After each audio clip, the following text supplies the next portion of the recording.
सेलू शहरातील नूतन विद्यालयाच्या चित्रकला विभागाच्या वतीने श्रीरामजी भांगडे या जयंतीनिमित्त सोमवार 18 डिसेंबर रोजी प्रशालेच्या प्रार्थना मैदानावर इयत्ता 1 ते 4 साठी रंगभरण तर इयत्ता 5वी ते 10वी साठी चित्रकला स्पर्धा संपन्न झाली। हे स्पर्धेचे 16वे वर्ष असून या रंगभरण चित्रकला स्पर्धेत तिन्ही गटात शहरातील 400 बालचित्रकलांनी उत्स्फूर्त सहभाग नोंदवला।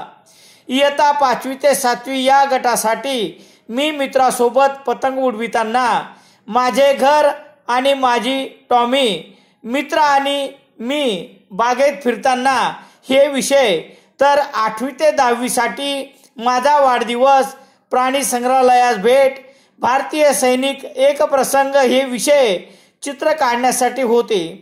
प्रमुख पाहुणे म्हणून नूतन विद्यालय शिक्षण संस्थेचे अध्यक्ष डॉक्टर SM लोया, सचिव प्राचार्य डॉक्टर विनायकराव कोठेकर, सहसचिव तथा उद्योजक जयप्रकाशजी बिहानी, कार्यकारिणी सदस्य उद्योजक नंदकिशोरजी बाहिती, नूतन कन्या प्रशालेचे प्रभारी मुख्याध्यापक रोहिदास मोगल, नूतन विद्यालयाचे प्रभारी मुख्याध्यापक संतोष पाटील, पर्यवेक्षक किरण देशपांडे, देविदास सोन्नेकर आदींची उपस्थिती होती।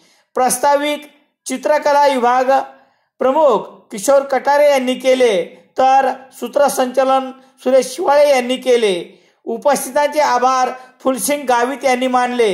स्पर्धा यशस्वीतेसाठी डॉक्टर काशीनाथ पल्लेवाड, अनंतकुमार विश्वंभर, कैलास ढाळे, अरुण रामपूरकर आदींनी पुढाकार घेतला।